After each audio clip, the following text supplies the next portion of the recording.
Hello and welcome बच्चा पैडर्स, क्या हाल चाल है आप सभी के। तो this is your dear question sir, your English mentor. Welcome back to this amazing channel. तो बच्चा पैडर्स, आज हम लोग इस वीडियो में क्या पढ़ने वाले हैं? Active passive voice. हैं सर, ये तो मैंने थंबनेल में ही देख के समझ लिया था कि आज आप क्या पढ़ाओगे। Very good. तो आज हम लोग पढ़ेंगे एक्टिव पैसिव वॉइस। ठीक है, बहुत बच्चों को कन्फ्यूज़न होता है कि सर ये क्या भला है, क्या है। लेकिन बेटा मैं आपको एक विश्वास दिलाता हूँ कि अगर आपने ये वीडियो अच्छी तरह से समझ लिया, कॉन्सेप्ट को पकड़ लिया, तो एक्टिव पैसिव वॉइस आपके लिए कुछ नहीं है। ठीक है, तो without wasting any time let's start. Welcome everyone to this you are the toppers channel. तो शुरू करते हैं बेटा हम लोग वॉइस, है ना। वॉइस, ये वॉइस का मतलब होता क्या है? तो अगर जनरल टर्म्स में देखें, अगर इसका हम हिंदी अनुवाद करें, तो वॉइस का मतलब होता है आवाज़। क्या होता है भैया? आवाज़। ठीक है, वॉइस का मतलब क्या होता है? आवाज़। लेकिन क्या ये इंग्लिश ग्रामर में भी वॉइस का मतलब आवाज़ होगा? तो बेटा जवाब है नहीं, इंग्लिश ग्रामर में आवाज़ नहीं होगा। तो क्या होगा सर? इसको समझने के लिए हम आपको ले चलते हैं इंग्लिश ग्रामर की दुनिया में। ठीक है, टिडिंग टिडिंग टिडिंग, आगे इंग्लिश ग्रामर की दुनिया में।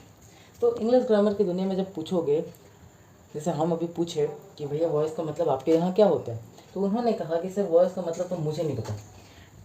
आप ही लोग की तरह बेटा पढ़ा लिखा आदमी नहीं है वो, है ना। वो बैक बेंचर ही था।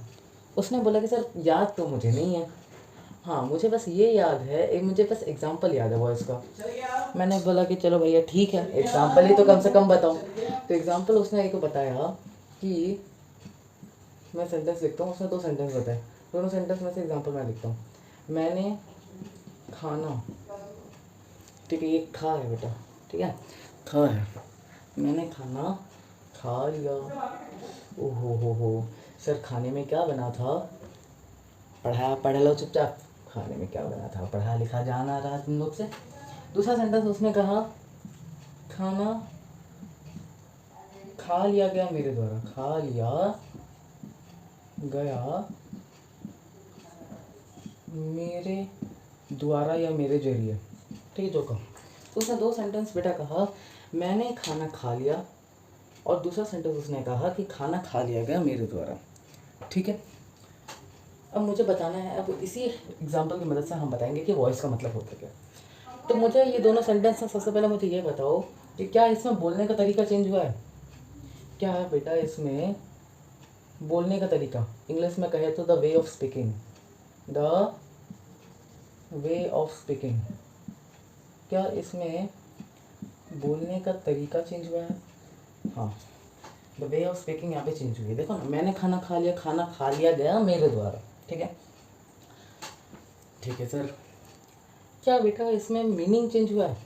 क्या इन दोनों में मीनिंग जो है, क्या मीनिंग चेंज हुआ है? तो मीनिंग चेंज नहीं हुआ है। तो मैं क्या ये डेफिनेशन वॉइस का, मैं क्या वॉइस का ये डेफिनेशन लिख सकता हूँ, द वे ऑफ स्पीकिंग, बोलने के तरीके को, without changing it's meaning, without changing it's meaning, है ना। बोलने के तरीके को बिना उसके मतलब को चेंज किए, बिना उसके मीनिंग को चेंज किए, को हम वॉइस कहते हैं। ठीक है, देखो ना भैया, द वे ऑफ स्पीकिंग, क्या इसमें बोलने का तरीका चेंज हुआ है? दोनों सेंटेंस में मैंने खाना खा लिया, खाना खा लिया गया मेरे द्वारा, तो वे ऑफ स्पीकिंग हो गया। विदाउट चेंजिंग इट्स मीनिंग, क्या इसका मीनिंग बदला है? मैंने खाना खा लिया मतलब आई एट द फूड, खाना खा लिया गया मेरे द्वारा मतलब इसका भी मतलब वही है, आई एट द फूड। तो बेटा the way of speaking without changing it's meaning, बिना किसी मीनिंग को चेंज किए बोलने के तरीके को हम वॉइस कहते हैं। और ठीक है सर, ये तो समझ गया। और एग्जांपल्स तो, और एग्जांपल्स हम क्या दे सकते हैं? और एग्जांपल्स हम क्या दे सकते हैं बोलो? और क्या एग्जांपल्स दे सकते बोलो? दूसरा एग्जांपल देखते हैं, क्या दूसरा एग्जांपल देखें यार, चलो देखते हैं। तुम, रुको, तुम इंस्टा चला रहे हो, चला रहे हो, है ना। चलाते हो ना इंस्टाग्राम, चलाते हो ना तुम सभी, तुम इंस्टा चला रहे हो। इसको हम कोई और तरीके से लिख सकते हैं, हाँ, इंस्टा तुम्हारे द्वारा चलाया जा रहा है, जा रहा है, ठीक है। तो तुम इंस्टा चला रहे हो, इंस्टा तुम्हारे द्वारा चलाया जा रहा है। इसमें the way of speaking change हुआ है, बोलने का तरीका चेंज हुआ है, लेकिन इसका मीनिंग चेंज नहीं हुआ है। तो ये वॉइस का एग्जांपल है ना, ठीक है। 2 एग्जांपल आप खुद से और बनाइए। तो मोटा मोटी हमने क्या देखा कि भैया वॉइस का मतलब क्या होता है, the way of speaking without changing it's meaning, ठीक है। बोलने के तरीके को बिना उसके मीनिंग को चेंज किए वॉइस कहते हैं, ठीक है। मेरा ट्रस्ट करो, ऐसा मैं समझाऊंगा ना कि अगर आपने ध्यान से सुन लिया तो वॉइस पूरा क्लियर। अब हम लोग पढ़ने जा रहे हैं बेटा वॉइस के 2 टाइप्स। एक होता है आपका एक्टिव वॉइस और दूसरा होता है पैसिव वॉइस।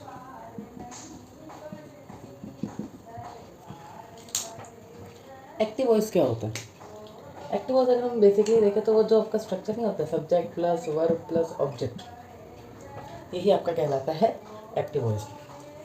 पैसिव वॉइस क्या होता है सर? पैसिव वॉइस बेटा आप एक चीज़ हमेशा याद रखना, क्या पैसिव वॉइस मतलब helping verb plus main verb की थर्ड फॉर्म, मेन वर्ब की थर्ड फॉर्म। सर ये मेन वर्ब की थर्ड फॉर्म क्या होती है? सारे वर्ब्स की फॉर्म होती है ना, ईट एट इटेन, है ना, सिंग सैंग संग, राइट रोट रिटन। तो मेन वर्ब की थर्ड फॉर्म वर्ब्स के फॉर्म का पार्ट है, ठीक है। तो ये चीज़ बेटा आपको बहुत इंपॉर्टेंट है यार, मार्क करके रख लो, स्टार मार्क करो। पैसिव मतलब helping verb plus main verb की थर्ड फॉर्म, ठीक है। ये चीज़ माइंड में सेव कर लो, चाहे आप कोई भी एग्ज़ाम दे रहे हो, ये चीज़ हमेशा याद रखना। क्या? पैसिव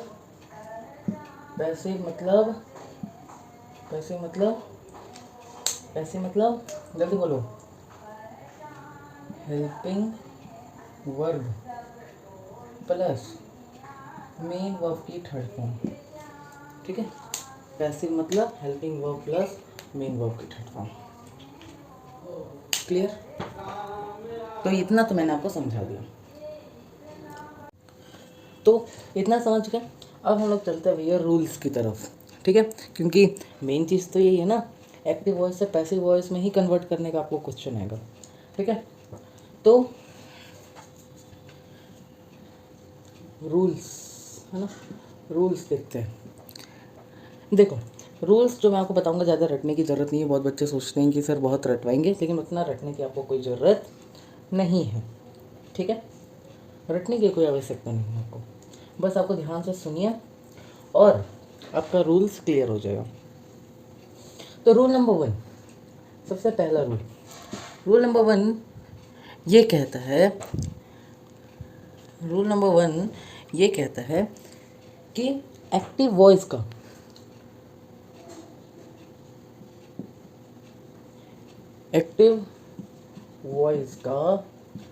जो सब्जेक्ट होता है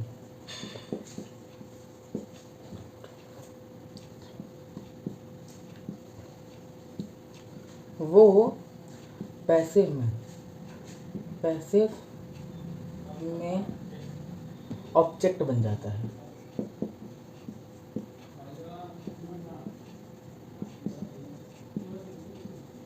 क्या सर? बेटा जो एक्टिव वॉइस का सब्जेक्ट होता है, ठीक है, वो बेटा पैसिव में आपका क्या बन जाता है? ऑब्जेक्ट, ठीक है। रूल नंबर 2 इसका जस्ट उल्टा है। जो एक्टिव वॉइस में आपका ऑब्जेक्ट रहता है ना, वो ऑब्जेक्ट रहता है, वो पैसिव में सब्जेक्ट बन जाता है, ठीक है। रूल नंबर 1 क्या है, जो एक्टिव वॉइस में आपका सब्जेक्ट है वो पैसिव में आपका ऑब्जेक्ट, ठीक है। और रूल नंबर 2, जो एक्टिव वॉइस में आपका ऑब्जेक्ट है वो पैसिव में सब्जेक्ट। क्लियर है रूल 1 और 2। अब हम लोग इसका कुछ एग्जांपल्स भी देखते हैं, इसके हम लोग कुछ एग्जांपल्स भी देखते हैं। एग्जांपल्स, ठीक है, एग्जांपल्स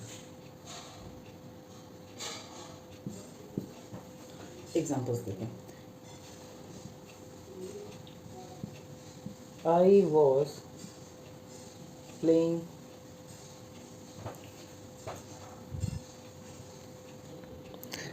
तो ये 2 सेंटेंसेस लिखे हैं, I was playing cricket, he rights book. पहले मुझे ये बताओ कि ये 2 सेंटेंस आपका एक्टिव वॉइस में या पैसिव वॉइस में? भूल गए ना तरीका? मैंने आपको क्या बताया था बेटा कि जहाँ पर भी बेटा आपका पैसिव हो, मैंने वो क्या बताया था कि जहाँ पर भी आपका बेटा पैसिव हो वहाँ पे क्या होगा, वहाँ पे सर बेटा helping verb plus main verb की थर्ड फॉर्म होगी। ये मैंने आपको बताया था कि नहीं बताया था? हाँ, याद नहीं रहता है? सॉरी सर, भूल गया था। बहुत मार मारूंगा बेटा, एग्ज़ाम में नंबर अगर कम है ना बहुत मार मारूंगा। यहाँ पे रखो, यहाँ पे आप लिखो, यहाँ पे मैं लिखता हूँ एम 100/100 इन इंग्लिश, ठीक है।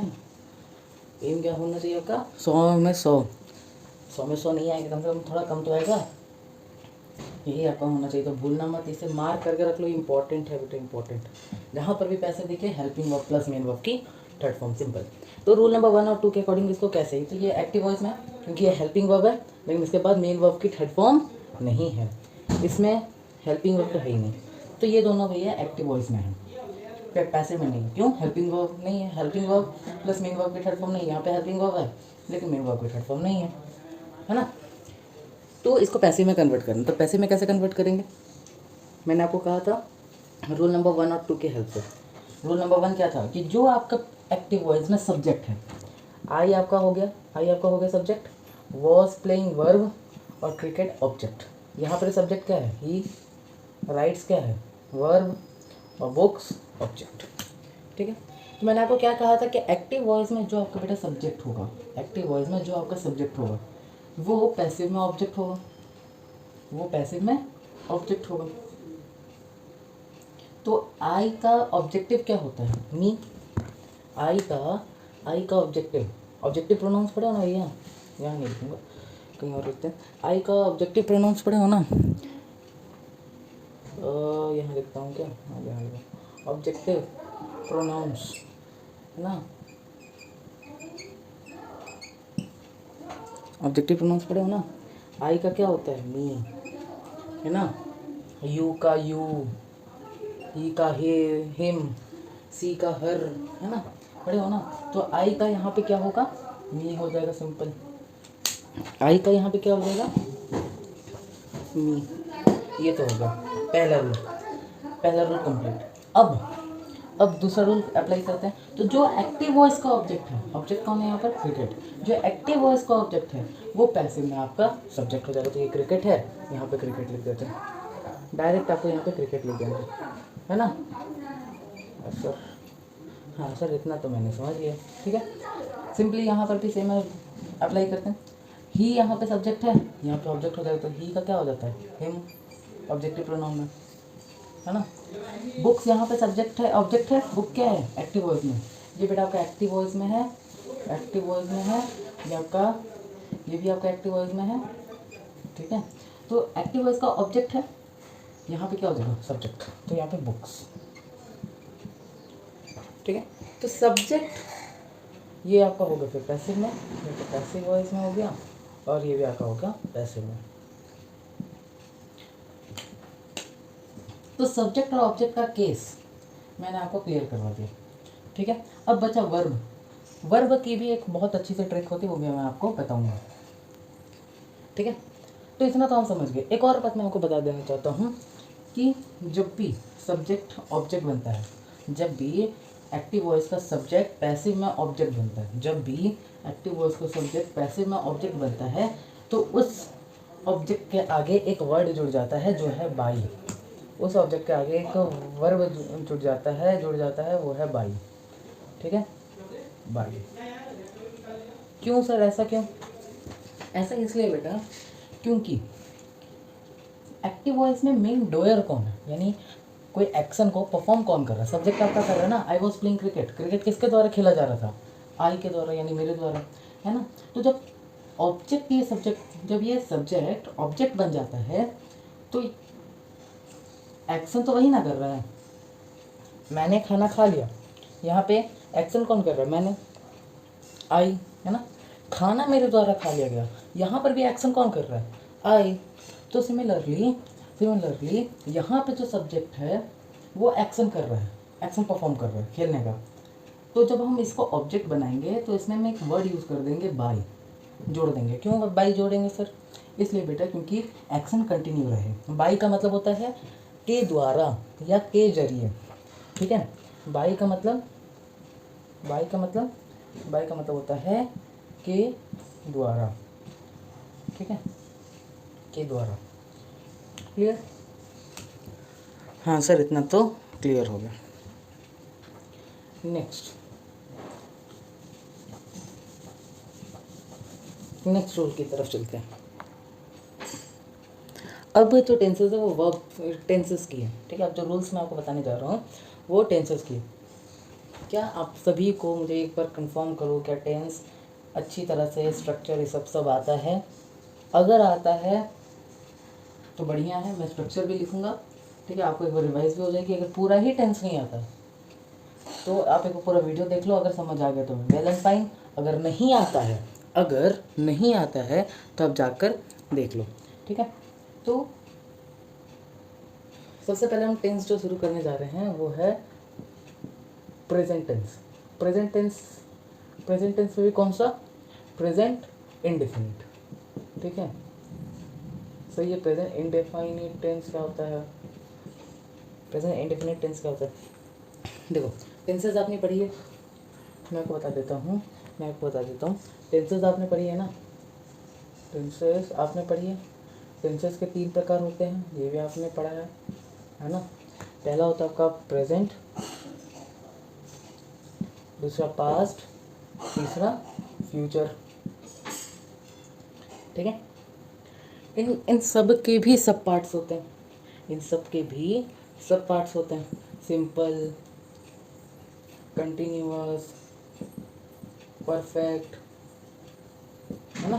परफेक्ट, कंटिन्यूअस, इन सब के भी सब पार्ट्स होते हैं, समझ रहे हो?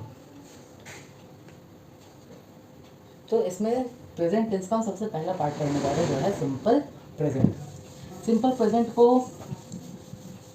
प्रेजेंट को बहुत लोग बेटा प्रेजेंट इंडेफिनिट भी कहते हैं।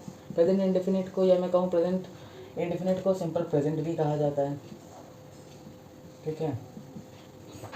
कोई बुक्स बेटा इसे प्रेजेंट सिंपल भी कहते हैं, प्रेजेंट सिंपल भी लिखते हैं।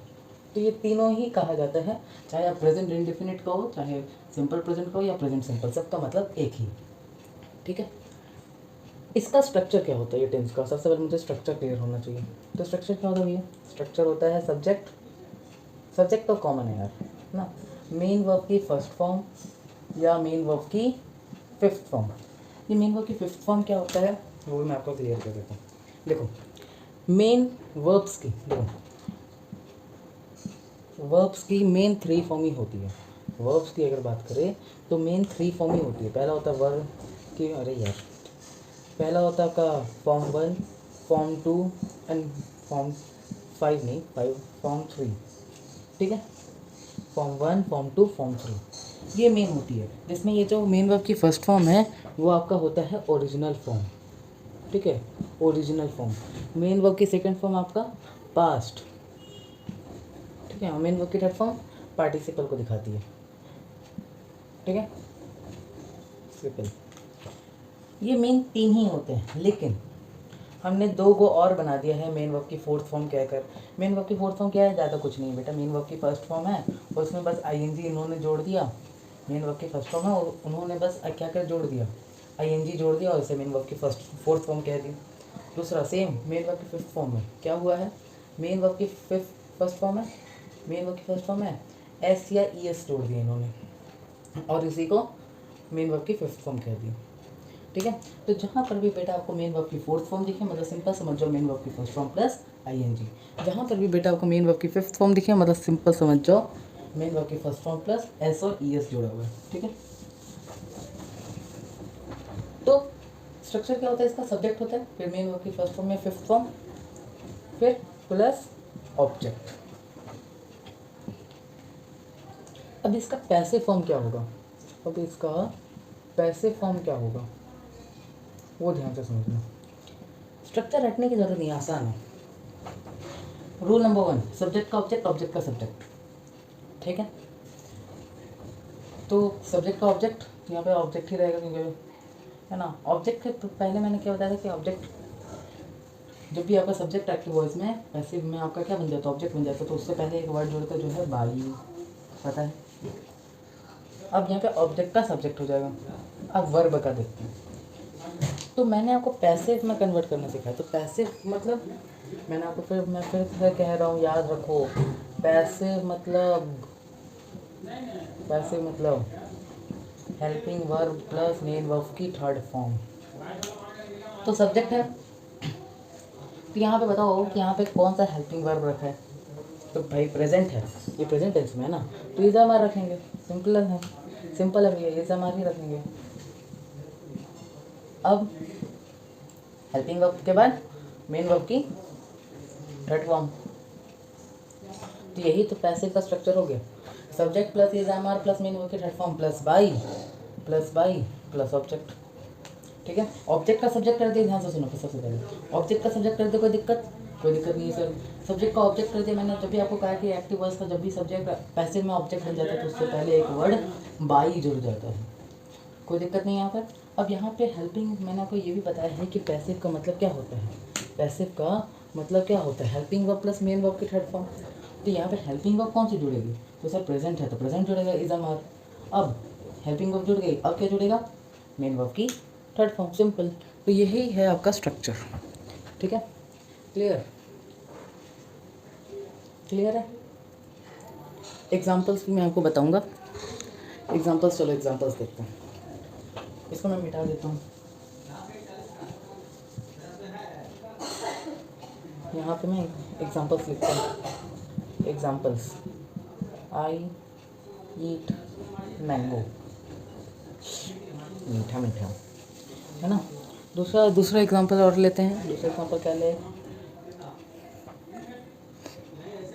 क्या लेते हैं, आई go to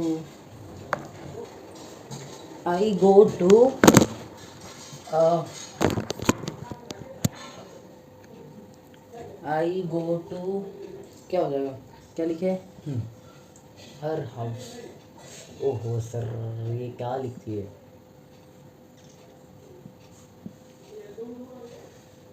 I go to her house. थोड़ा अच्छा हैंड राइटिंग में लिखो सर, क्या बकवास हैंड राइटिंग में लिखते हो। इम्प्रूव योर हैंड राइटिंग, है ना।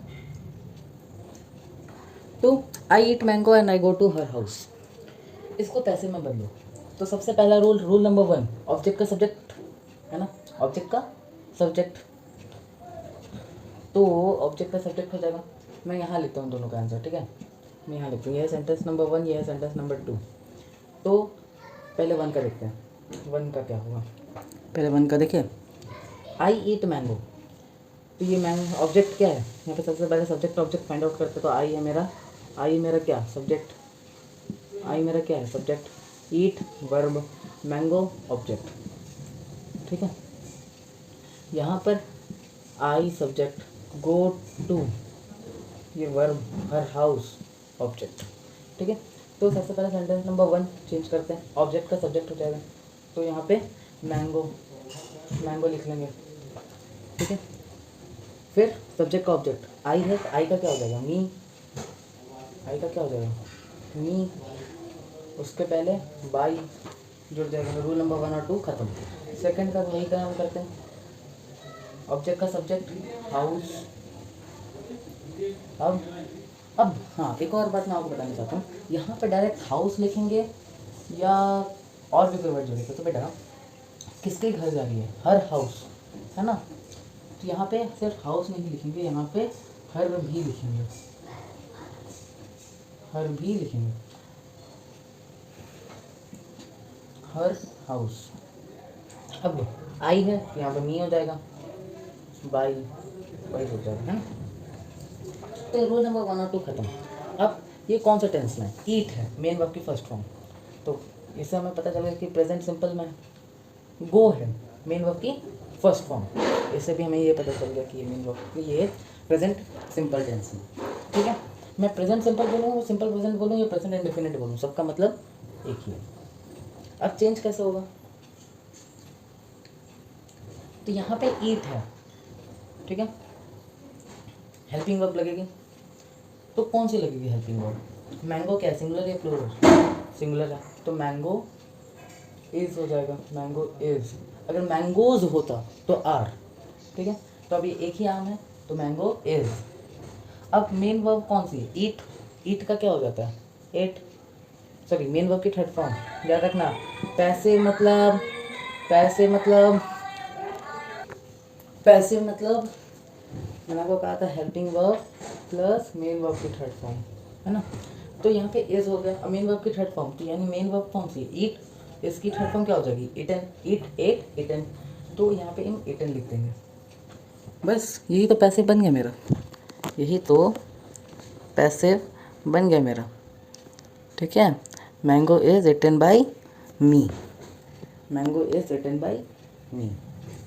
अब दूसरा का देखते हैं, हर हाउस, तो यहाँ पे एक घर है तो कौन सा हेल्पिंग वर्ब लग जाएगा, इज, इजी लगेगा। यहाँ पे मेन वर्ब कौन सी है, गो, यहाँ पे मेन वर्ब कौन सी है, गो, तो गो का क्या हो जाएगा, गो वेंट गॉन, तो यहाँ पे हम गॉन लिख देंगे, सिंपल। तो यही तो पैसिव है,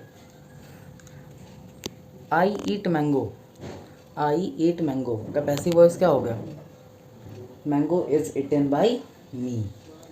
दूसरा एग्जाम्पल, दूसरा example, I go to her house, इसका पैसिव क्या हो गया, her house is gone by me, ठीक है, क्लियर, ठीक है। तो मैंने आपको एक सेंटेंस आपका पैसिव वॉइस लिखवाया था, कौन सा, हर हाउस, एग्जाम्पल में her house is gone, her house is gone by me, क्या ये पैसिव है, हाँ सर, यहाँ पे हेल्पिंग वर्ब है, यहाँ पे हेल्पिंग वर्ब है, गॉन मेन वर्ब की थर्ड फॉर्म है, बाई भी जुड़ा हुआ है, तो हाँ सर ये पैसिव है। लेकिन लेकिन लेकिन बेटा ये पैसिव नहीं है, ये पैसिव नहीं है, हैं, नहीं है, हाँ, आपने जो कुछ हमें पढ़ाया वो तो कहीं भी नजर ना आया। देखो बेटा क्यों नहीं है वो मैं बता देता हूँ, हर हाउस इज गॉन बाई मी, उसका घर मेरे द्वारा जाया जाता है, ऐसा थोड़ी ना कोई सेंटेंस होता है। याद रखना कि जब भी पैसिव वर्ब्स बदलते हैं वो सिर्फ आपका ट्रांसिटिव वर्ब्स का ही बदला जाता है। अगर ट्रांसिटिव वर्ब्स और इंट्रांसिटिव वर्ब्स का भी वो आप बाद में देखोगे, लेकिन याद रखना अभी आपके एग्जाम में जो भी क्वेश्चन आएगा ना बेटा कन्वर्ट करने का, वो आपका ट्रांसिटिव वर्ब्स में ही दिया रहेगा, तो उसकी चिंता मत करो। लेकिन याद रखना कि हर किसी का पैसिव नहीं बन पाता। मैंने आपको लिखा था क्या कि आई गो टू हर हाउस, मैंने यही ना सेंटेंस लिखा था, आई गो टू हर हाउस। तो यहाँ पे बेटे ये जो गो वर्ड है ना ये इंट्रांसिटिव वर्ब है, क्लियर, यहाँ पे इसलिए ऐसा नहीं होगा। बढ़िया, अब हम लोग चलते हैं पास्ट टेंस का। तो पास्ट में भी हम लोग किसका देखेंगे, past indefinite, past simple. Sir आप ऐसा क्यों नहीं कर रहे हो कि एक बार हम पूरा प्रेजेंट करवा दो ये, फिर एक बार हम पूरा पास्ट करवा दो। वो बेटा इसलिए नहीं कर रहा हूँ क्योंकि ज़्यादातर हर चीज़ सिमिलर है, ठीक है, प्रेजेंट से। तो यहाँ पे पास्ट लिख देंगे, पास्ट इंडेफिनिट कहो या सिंपल पास्ट कहो या पास्ट सिंपल कहो, सबका मतलब फिर से एक ही है। अब यहाँ पे पास्ट चेंज कर दी तो स्ट्रक्चर में क्या चेंजेस होगा, मेन वर्ब की फर्स्ट फॉर्म किसको दिखाती है, प्रेजेंट को, मेन वर्ब की फिफ्थ फॉर्म किसको दिखाती है, प्रेजेंट को। अब पास्ट में कौन सी वर्ब दिखाती है, मैंने आपको कहा था ना, अभी तो बना के दिखाया था, वर्ब्स में मेन वर्ब की फर्स्ट फॉर्म ओरिजिनल फॉर्म होती है, मेन वर्ब की सेकंड फॉर्म पास्ट, तो यहाँ पे सब्जेक्ट प्लस मैं डायरेक्टली मेन वर्ब की सेकंड फॉर्म लिख दूँगा, बस सब्जेक्ट प्लस मेन वर्ब की सेकंड फॉर्म, ये हो गया आपका ऑब्जेक्ट। ठीक है सर, अब बताओ यहाँ पे हमने बस वर्ब की फॉर्म को बदल दिया तो ये सिंपल पास्ट कहलाएगी। यहाँ पर हमने सिर्फ वर्ब की फॉर्म को बदल दिया तो ये सिंपल पास्ट कहलाएगी। यहाँ पे हम किसको बदलेंगे? हेल्पिंग वर्ब्स को। सब्जेक्ट को बदल सकते हैं क्या? नहीं। ऑब्जेक्ट का सब्जेक्ट होता है, सब्जेक्ट तो सेम रहेगा। सब यहाँ पे ऑब्जेक्ट को बदल सकते हैं? नहीं। अब बाई को नहीं। मेन वर्ब की थर्ड फॉर्म को, यार मेन वर्ब की थर्ड फॉर्म तो जरूरी है ना, वैसे मतलब helping verb plus main verb की थर्ड फॉर्म को बदल नहीं सकते। तो यहाँ बदलने लायक कौन बचा? ये इज एम आर। तो यहाँ पे इज एम आर बदल कर क्या हो जाएगा? वॉज वर, क्योंकि पास्ट में है ना, पास्ट में है। तो आपका स्ट्रक्चर ये बन जाएगा subject plus was were plus main verb की third form plus by plus object. ठीक है, इसको मैं अच्छी तरह से अगर लिख दूँ, इसको मैं अगर अच्छी तरह से लिख दूँ, यहाँ पे ऑब्जेक्ट है, ठीक है, इसको मैं अच्छी तरह से लिखूँ तो subject plus was were plus main verb की third form plus by plus object. यहाँ पे आप खुद देखो ना यार, ऑब्जेक्ट का सब्जेक्ट बन गया, ये बदला नहीं सकता। ठीक है, मेन वर्ब की थर्ड फॉर्म बदल ही नहीं जा सकती, बाई ऑब्जेक्ट बदल ही नहीं जा सकती, तो बचा क्या? Helping verb. हेल्पिंग वर्ब बदल देंगे। ठीक है, तो इसी का यही होगा। अब आई एग्जांपल देखते हैं। एग्जांपल तो आई ए ईट नहीं ना, एट मैंगो। आई एट मैंगो। सेकेंड एग्जांपल देखते हैं, ट्रांसिटिव वर्ब ही देंगे। आई नहीं, ही से कुछ बनाते हैं। ही ड्रैंक वाटर। ये कौन सा टेंस में? एट है, मेन वर्ब की सेकंड फॉर्म है, सिंपल पास्ट। ड्रैंक है, मेन वर्ब की सेकंड फॉर्म है, सिंपल पास्ट। यहाँ पे सब्जेक्ट क्या है? सब्जेक्ट है सर यहाँ पे आई। सब्जेक्ट मेरा क्या है यहाँ पर? आई। एट क्या है? वर्ब। मैंगो क्या है? ऑब्जेक्ट। यहाँ पर भी ही, आई सब्जेक्ट है, ड्रैंक वर्ब, वाटर ऑब्जेक्ट। इसको कैसे बदलेंगे? रूल नंबर 1, ऑब्जेक्ट का सब्जेक्ट कर सकते हैं ऑब्जेक्ट का सब्जेक्ट। इसका आंसर मैं यहाँ लिख लूँ। ठीक है, पहला वाला ऑब्जेक्ट का सब्जेक्ट, तो मैंगो है, मैंगो ही रहेगा। ठीक है, फिर सब्जेक्ट का ऑब्जेक्ट, तो यहाँ पे आई है, आई का क्या हो जाएगा? मी। आगे लग जाएगा बस बाई। ठीक है, सेकंड का देखते हैं। वाटर यहाँ पे ऑब्जेक्ट है तो वाटर। ही यहाँ पे सब्जेक्ट है तो हिम, आगे बाई। अब क्या करना है? कुछ नहीं सर, वॉज वर बैठा देंगे। तो मैंगो वॉज हो गया वर्ब, वो सब्जेक्ट पर निर्भर करता है। तो मैंगो एक है तो वॉज। अब मेन वर्ब की थर्ड फॉर्म, तो एट का मेन वर्ब की थर्ड फॉर्म क्या होता है? ईटन। तो मैंगो वॉज ईटन,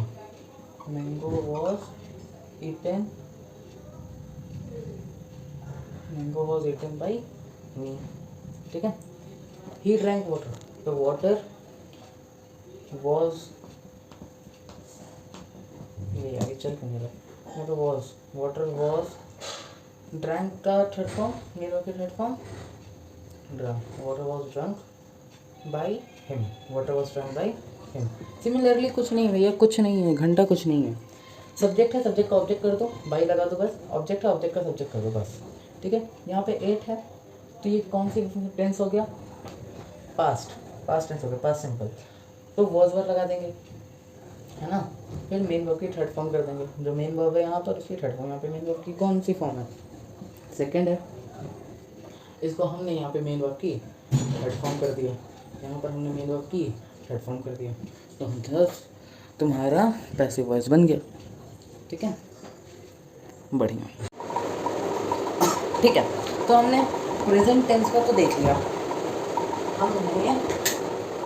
हमने प्रेजेंट टेंस का तो देख लिया, प्रेजेंट सिंपल टेंस का हमने देख लिया, प्रेजेंट पास्ट सिंपल टेंस का हमने देख लिया। अब हम लोग चलते हैं कंटिन्यूअस टेंस पर। तो प्रेजेंट कंटिन्यूअस टेंस है ना,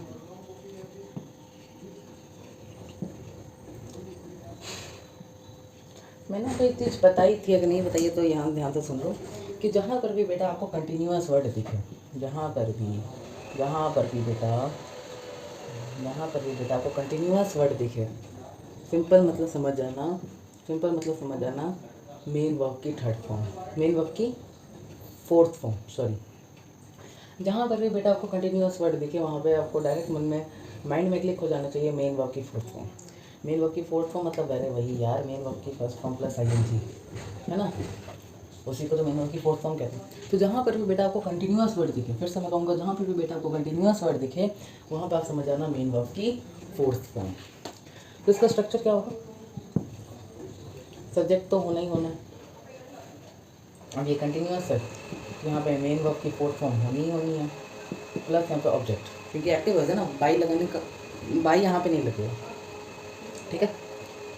यहाँ पे है इज एम आर लगता है, इज एम आर, तो subject plus is am are plus main verb की फोर्थ फॉर्म प्लस ऑब्जेक्ट, ये आपका हो गया स्ट्रक्चर। पैसिव में इसका स्ट्रक्चर क्या होता है, पैसिव में सर इसका स्ट्रक्चर क्या होगा, ऑब्जेक्ट का सब्जेक्ट, सब्जेक्ट का ऑब्जेक्ट, तो बाई लगेगा, बाई प्लस ऑब्जेक्ट, ठीक है। अब क्या करेंगे, इज हमारा हेल्पिंग वर्ब है तो इज हमारा सेम ही रहेगा, इज हमारा सेम ही रहेगा, प्लस यहाँ पे एक कन्फ्यूजन आता है क्या कि सर पैसिव मतलब helping verb plus main verb की थर्ड फॉर्म, है ना। और मैंने अभी जस्ट कहा कि जहाँ पर भी कंटिन्यूअस है वहाँ पर मेन वर्ब की फोर्थ फॉर्म रहेगी। और एक सेंटेंस में दो मेन वर्ब नहीं हो सकते हैं, एक सेंटेंस में दो मेन वर्ब नहीं होंगे, या तो वो कंजक्शन से जुड़ा हुआ हो तो होगा, है ना, लेकिन एक सेंटेंस में आपके दो मेन वर्ब नहीं होंगे, तो ये तो घोर संकट में पड़ गए। तो जब बेटा घोर संकट में ऐसे पड़ जाते हो तो हमेशा याद रखना, ये संकट से निकालने के लिए बी संकट से निकालने के लिए ये बेटा ये एक ऐसा वर्ड है बी, एक ऐसा वर्ड है बी जो बेटा आपको कोई भी संकट में पड़े हो या आपको निकाल लेगा।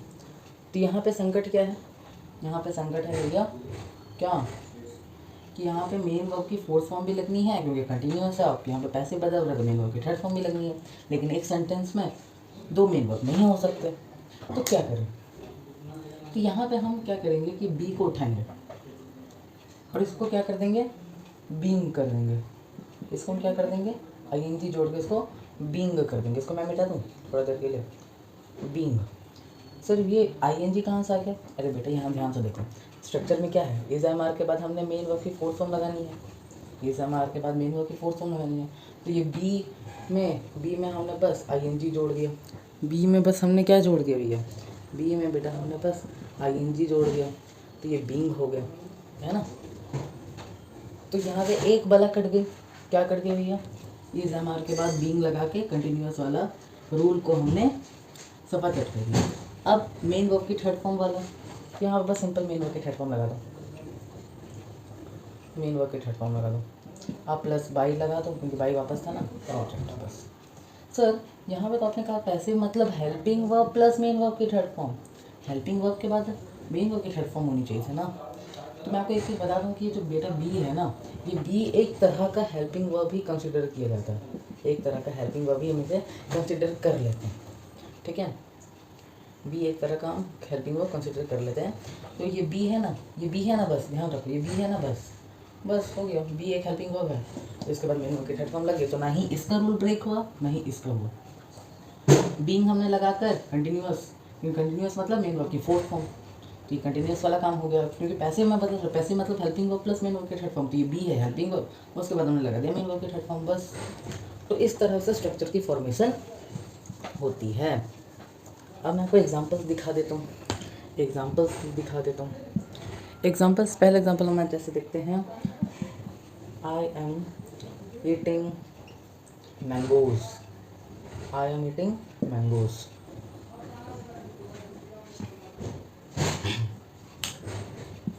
इसका पैसिव में बदलते हैं, तो यहाँ पे मैंगोज है, मैंगोज क्या है भैया, मैंगोज क्या है, मैंगोज आपका ऑब्जेक्ट है तो यहाँ पे सब्जेक्ट हो जाएगा मैंगोज, ठीक है।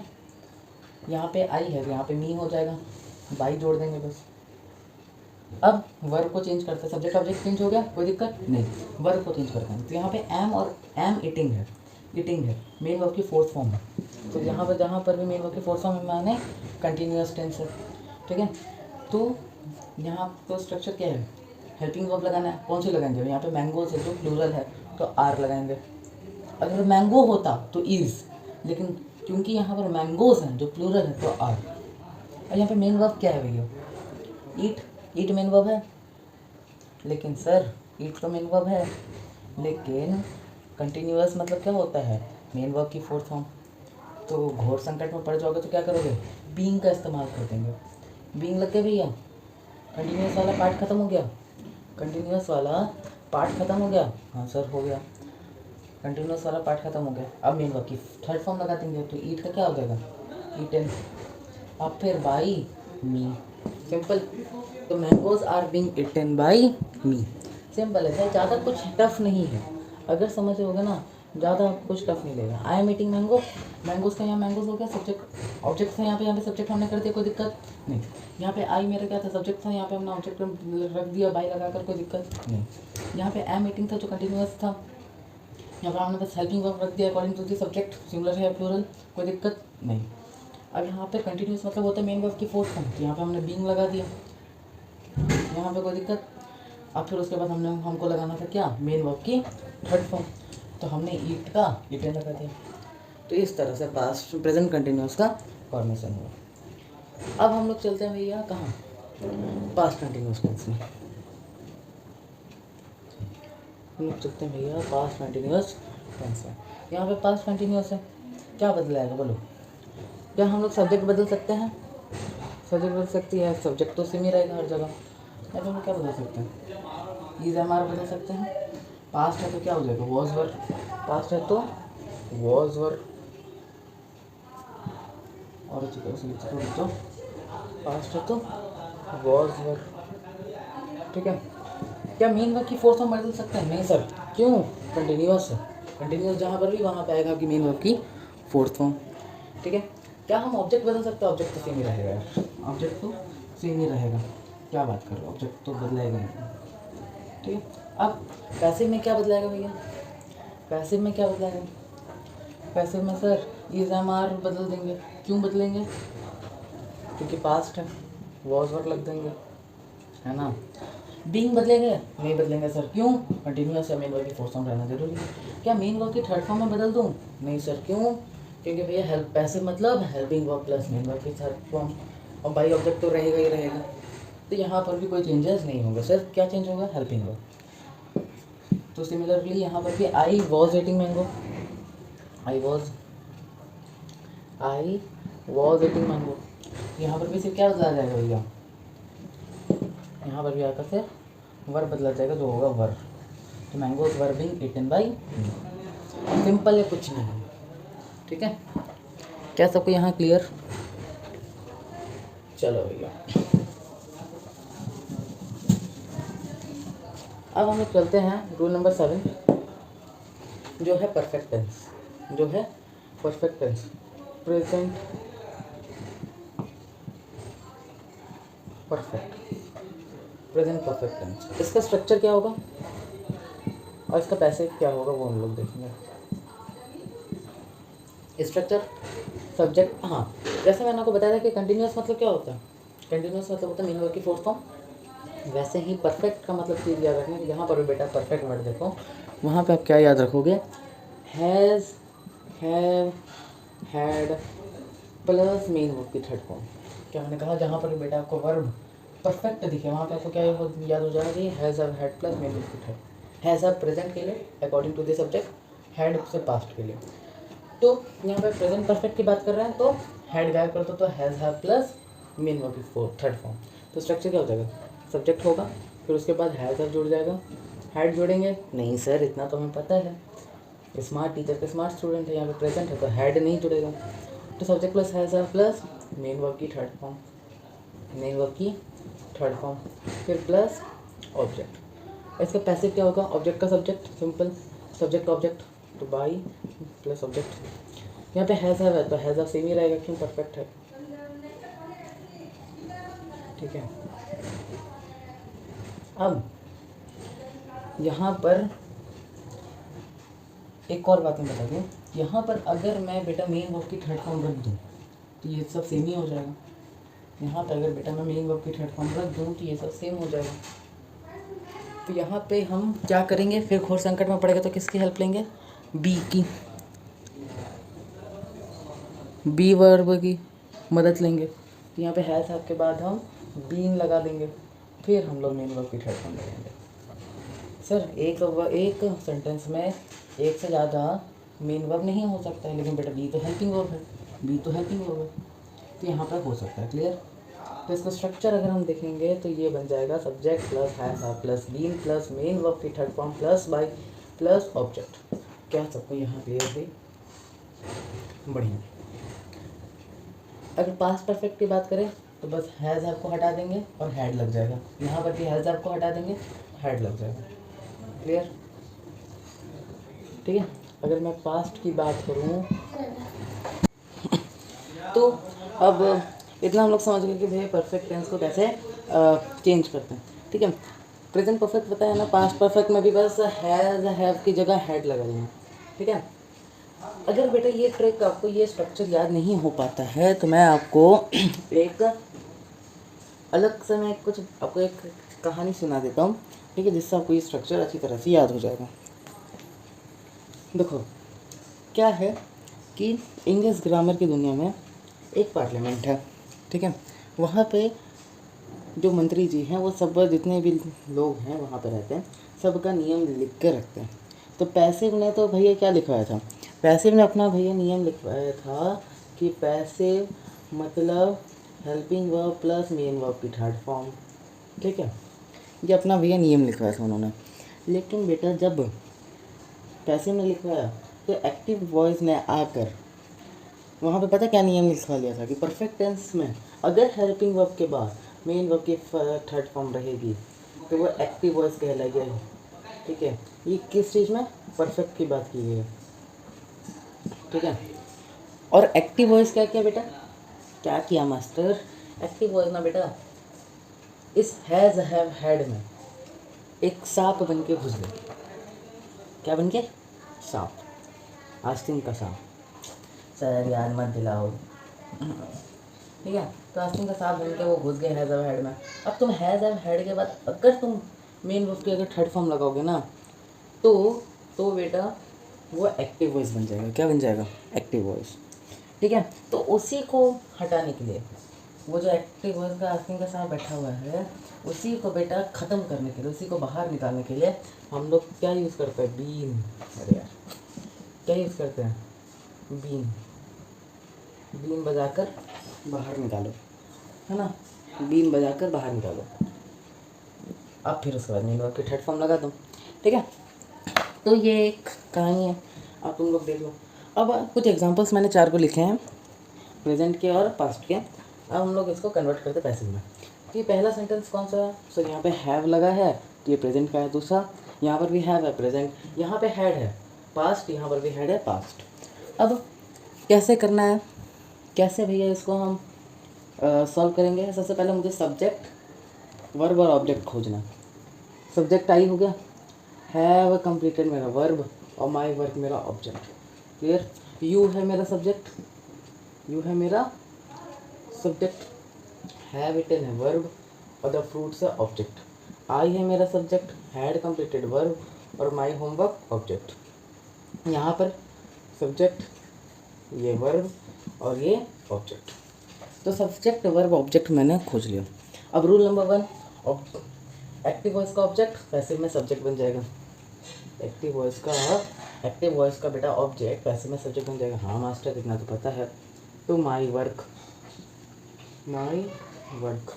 वर्क नहीं है भैया, माई वर्क। ठीक है। अब रूल नंबर 2, जो सब्जेक्ट है एक्टिव वॉइस का वो यहाँ पे ऑब्जेक्ट बन जाएगा। तो बाई लगा देंगे, by me, by me, by me. Clear. Me है बेटा, आई का ऑब्जेक्टिव मी। अब वर्ब को चेंज करना है। वर्ब को कैसे चेंज करेंगे, तो माई वर्क परफेक्ट टेंस है क्योंकि तो माई वर्क सिंगुलर है या प्लूरल? सिंगुलर, तो माई वर्क हैज़। अब मैं अगर कंप्लीटेड लगा दूंगा तो बेटा हैज़ अब हेड में कौन घुसा हुआ है? वो सर एक्टिव वॉइस का आस्किंग का साथ। हाँ, तो उसको बाहर निकालने के लिए मैं क्या करूँगा? मैं बीन बजाऊँगा और बीन लगा के उसको निकाल लूँगा। अब निकाल दूँगा तो भाई बस तुम लगा लो मेन वर्क की थर्ड फॉर्म। तो यहाँ पे हम कंप्लीटेड लगा देंगे, ठीक है। यहाँ पे हम कंप्लीटेड कर देंगे तो सेंटेंस मेरा बन जाएगा, क्या बन जाएगा मेरा सेंटेंस? सेंटेंस मेरा बन जाएगा बाबू,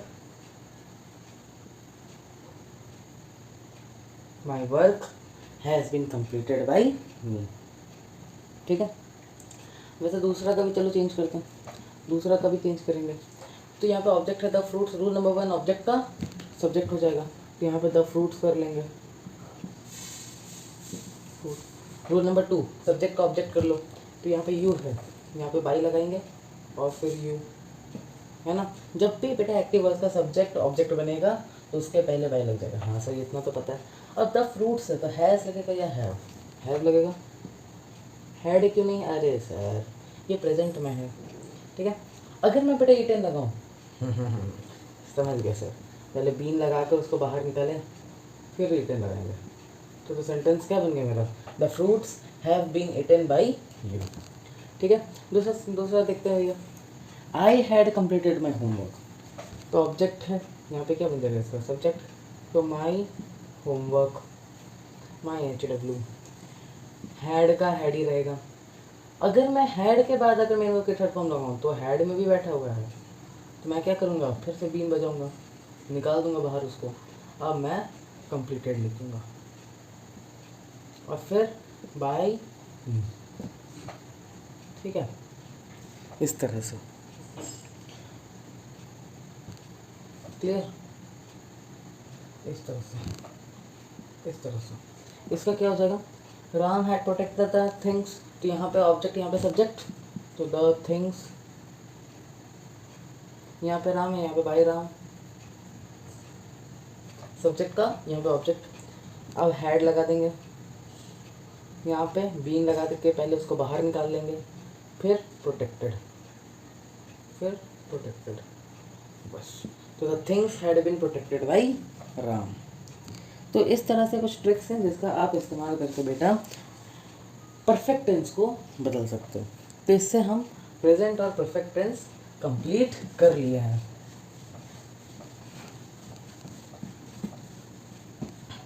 मैं आपको एक और चीज़ बता देता हूँ कि जो परफेक्ट कंटिन्यूअस टेंस होते हैं, जो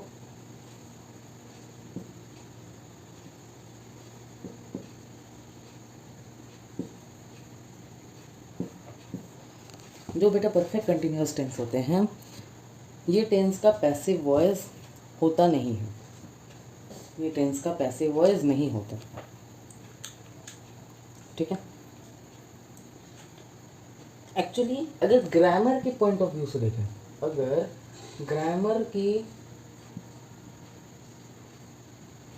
पॉइंट ऑफ व्यू, अगर बेटा हम ग्रामर के पॉइंट ऑफ व्यू से देखें तो होता है, अगर हम ग्रामर के पॉइंट ऑफ व्यू से देखें तो होता है। लेकिन जब आप बेटा बड़ी बड़ी कंपनीज़ के बुक से, जैसा ऑक्सफोर्ड आप सर्च कर लो, ठीक है, बड़ी बड़ी बुक कंपनीज़ का देख लो, ऑक्सफोर्ड बुक का देख लो, है ना, कैम्ब्रिज का देख लो, ऑजवल का देख लो, जितनी भी बड़ी बड़ी इंग्लिश ग्रामर की बुक में देख लो, सब में ये कहा गया है कि परफेक्ट कंटिन्यूअस टेंस का पैसिव वॉइस नहीं होता, ठीक है। तो अगर आपके स्कूल में अगर परफेक्ट कंटिन्यूअस टेंस का पैसिव वॉइस दिया हुआ है तो कोई दिक्कत वाली बात नहीं है, लर्न कर लेना। लेकिन जब आप CUET एग्ज़ाम दोगे या SSC एग्ज़ाम दोगे, कैट का एग्ज़ाम दोगे, रेलवे दोगे, बैंकिंग दोगे, जो भी एग्ज़ाम दोगे, इंग्लिश का बोर्ड्स दोगे, मैट्रिक्स का एग्ज़ाम दोगे, उस सब में बेटा आपको कभी भी परफेक्ट कंटिन्यूअस टेंस की पैसिव वॉइस नहीं है कि गारंटी मैं दे रहा हूँ, ठीक है। कोई भी पुराना पेपर उठा के देख लो, CBSE बोर्ड का, ICSE बोर्ड का, किसी में भी बेटा परफेक्ट कंटिन्यूअस टेंस का पैसिव वॉइस का क्वेश्चन कभी भी नहीं आया, ठीक है। वैसे होता क्या है परफेक्ट कंटिन्यूअस टेंस का स्ट्रक्चर, वो भी मैं आपको बता देता हूँ। अब क्यों नहीं ये पॉसिबल है वो भी मैं बताता हूँ। अगर हम परफेक्ट कंटिन्यूअस की देखें, प्रेजेंट टेंस की देखें, अगर हम प्रेजेंट परफेक्ट कंटिन्यूअस टेंस की देखें तो इसका स्ट्रक्चर पता क्या होता है? सब्जेक्ट रहेगा, हैज़ हैव रहेगा। यहाँ पे एक और बात, मैंने कहा था कि अगर कंटिन्यूअस दिखे तो क्या याद रखना है? मेन वर्ब की फोर्थ फॉर्म। अगर कंटिन्यूअस दिखे क्या याद रखना है? मेन वर्ब की फोर्थ फॉर्म याद रखने को कहा था कि नहीं? और अगर परफेक्ट दिखे तो क्या याद रखना है? Has have had plus has have had plus main verb की थर्ड फॉर्म। ये याद रखने को कहा था कि नहीं कहा था? हाँ या ना बोल यार, कहा था ना? तो सबसे पहले परफेक्ट को कंप्लीट करते था subject plus has have plus been plus continuous मतलब मेन वर्ब की फोर्थ फॉर्म प्लस ऑब्जेक्ट। ये स्ट्रक्चर हो जाएगा subject plus has have plus been. Been कौन सी फॉर्म होती है? मेन वर्ब की थर्ड फॉर्म। परफेक्ट खत्म, ठीक है? परफेक्ट खत्म, सब्जेक्ट हो गया has have plus been. Been क्या होती है? मेन वर्ब की थर्ड फॉर्म। परफेक्ट खत्म, मेन वर्ब की फोर्थ फॉर्म कंटिन्यूस खत्म, और ऑब्जेक्ट लास्ट में रखा जाएगा, ठीक है? अब इसका पैसिव फॉर्म क्या होगा? अब इसका पैसिव फॉर्म क्या होगा वो देखते हैं। तो ऑब्जेक्ट का सब्जेक्ट हैज़ हैव वही रहेगा, प्रेजेंट की बात हो रही है, हैज़ हैव प्लस क्या हो बोलो, बीन वही रहेगा। यहाँ पे मेन वर्ब की फोर्थ फॉर्म है तो बीन हो जाएगा, प्लस मेन वर्ब की थर्ड फॉर्म होगी, प्लस बाई होगा, प्लस ऑब्जेक्ट होगा। ये स्ट्रक्चर होता है, ठीक है? पैसिव में बेटा यहाँ तक तो सब चीज़ सेम रहेगी, सेम रहेगा, कुछ बदलेगा नहीं। मेन वर्ब की फोर्थ फॉर्म बेटा आपकी पैसिव में बीइंग हो जाएगी, ठीक है? फिर मेन वर्ब की थर्ड फॉर्म लगेगी, फिर बाई ऑब्जेक्ट, ठीक है? तो पता है सेंटेंस कैसे बनेगा? जैसे मान मैं एग्जांपल लेता हूँ, एक एग्जांपल लेता हूँ मैं। आई हैव बीन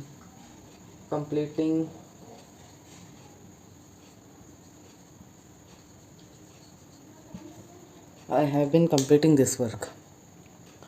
तो इसका क्या हो जाएगा? दिस वर्क ऑब्जेक्ट का सब्जेक्ट सिंगुलर या प्लूरल?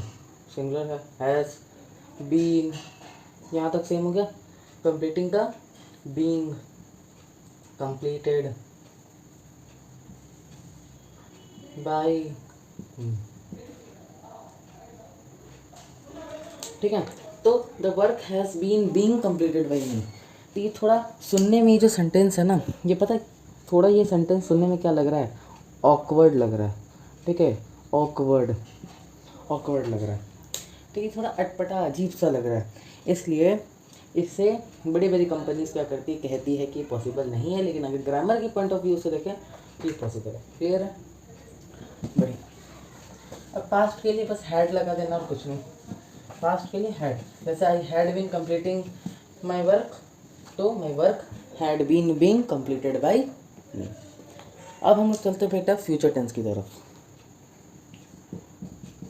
फ्यूचर टेंस में भी कौन सा? फ्यूचर इंडेफिनिट, यानी फ्यूचर सिंपल टेंस कहो, सिंपल फ्यूचर टेंस कहो, जो भी कहना कहो, ठीक है? इसका स्ट्रक्चर क्या होता है? इसका स्ट्रक्चर होता है सब्जेक्ट जुड़ेगा, और फ्यूचर है तो विल शैल, फ्यूचर है तो विल शैल, प्लस यहाँ पे बी लगता है। बी क्यों लगता है भैया? सॉरी बी नहीं लगेगा, यहाँ पे मेन वर्ब की फर्स्ट फॉर्म लगेगी। क्यों?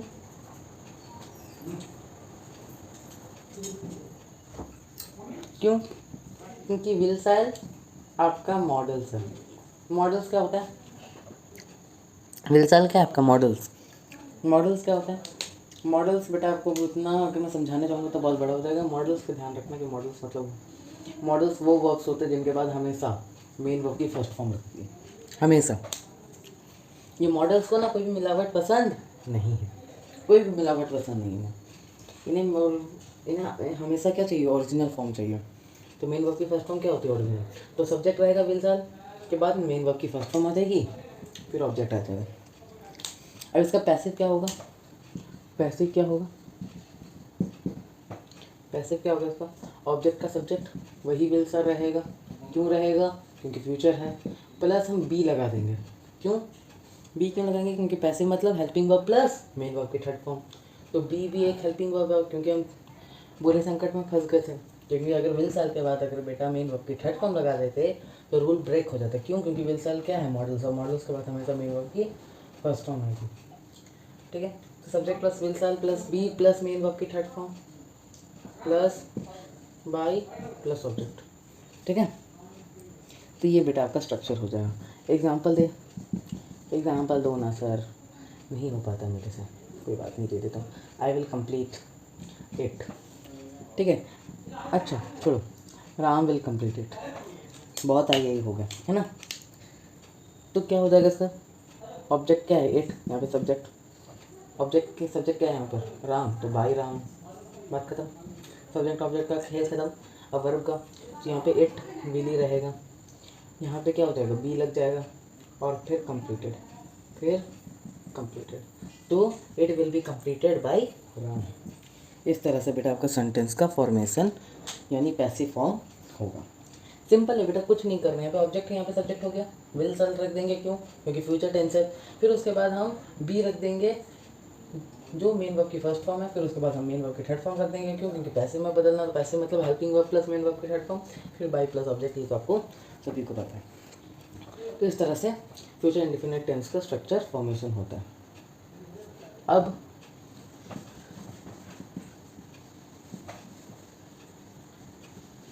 कंटिन्यूअस टेंस का, कंटिन्यूअस टेंस का फिर से मैं यही कहूँगा कि फ्यूचर कंटिन्यूअस टेंस का अगर ग्रामर की पॉइंट ऑफ व्यू से देखें, ग्रामर की पॉइंट ऑफ व्यू से देखें तो करेक्ट है, होता है पैसिव वॉइस। लेकिन फिर वही बड़ी बड़ी कंपनीज़ की बुक्स में आप अगर देखोगे तो वो लिखते हैं कि the passive of future continuous tense is not possible. ऐसा क्यों मास्टर? वही सेम रीज़न है कि भैया ऑकवर्ड लगता है, थोड़ा अटपटा लगता है। ठीक है, मैं स्ट्रक्चर बताता हूँ अब, क्यों वो भी बता रहा हूँ। स्ट्रक्चर, स्ट्रक्चर क्या होगा? सब्जेक्ट रहेगा, विल साल रहेगा, बी रहेगा, क्योंकि कंटिन्यूस है, कंटिन्यूस मतलब मेन वर्ब की फोर्थ फॉर्म, इसलिए हम बी लगा दिया, फिर मेन वर्ब की फोर्थ फॉर्म, फिर ऑब्जेक्ट। ठीक है, अब इसका पैसिव क्या होगा? पैसिव क्या होगा? ऑब्जेक्ट का सब्जेक्ट, यहाँ पे बाई प्लस ऑब्जेक्ट, सब्जेक्ट के यहाँ पे ऑब्जेक्ट हो जाएगा, विल साल रहेगा, ये रहेगा, क्यों रहेगा? फ्यूचर है। अब बेटा बी रहेगा, बी के बाद यहाँ पे मेन वर्ब की फोर्थ फॉर्म कैसे बदल जाती है? बीइंग में, फिर मेन वर्ब की थर्ड फॉर्म। तो स्ट्रक्चर कुछ इस प्रकार का हो जाएगा तुम्हारा, subject plus will shall plus B, यहाँ तक तो बेटा तुम्हारा ये सेम रहेगा। फिर मेन वर्ब की फोर्थ फॉर्म, मेन वर्ब की ये बीइंग में बदल जाएगा, फिर मेन वर्ब की थर्ड फॉर्म, फिर बाई प्लस ऑब्जेक्ट। तो तुम्हारा बेटा जो एग्जाम्पल होगा वो इस प्रकार का होगा, Sonu will be eating fruits. इसको तो पैसे में बदलोगे तो फ्रूट्स तुम्हारा ऑब्जेक्ट है, तो यहाँ पे सब्जेक्ट फ्रूट्स, सोनू तुम्हारा यहाँ पर क्या है? सब्जेक्ट है, यहाँ पे बाय सोनू। ठीक है, अब विल रहेगा, फिर मैंने कहा था यहाँ तक सेम, बी तक सेम, तो विल बी ईटिंग है, मेन वर्ब की फोर्थ फॉर्म है, तो यहाँ पे बीइंग में बदल जाएगा। अब मेन वर्ब की थर्ड फॉर्म लगानी है तो ईटन। ठीक है, तो the fruits will be being eaten by Sonu, तो यहाँ पे दो बार बी बीइंग ये सब जोड़ गया, तो ये थोड़ा ऑकवर्ड फिर से लग रहा है। ठीक है, क्या लग रहा है बेटा? अटपटा लग रहा है ना, अटपटा लग रहा है, एंड दोस्त इसलिए बेटा बड़ी बड़ी कंपनीज इसे प्रेफर नहीं करती है। और बोर्ड से एग्ज़ाम में भी या कोई भी कॉम्पिटिटिव एग्जाम्स दोगे उसमें भी फ्यूचर कंटिन्यूअस का क्वेश्चन आपको कम देखने को मिलेगा। ठीक है, नेक्स्ट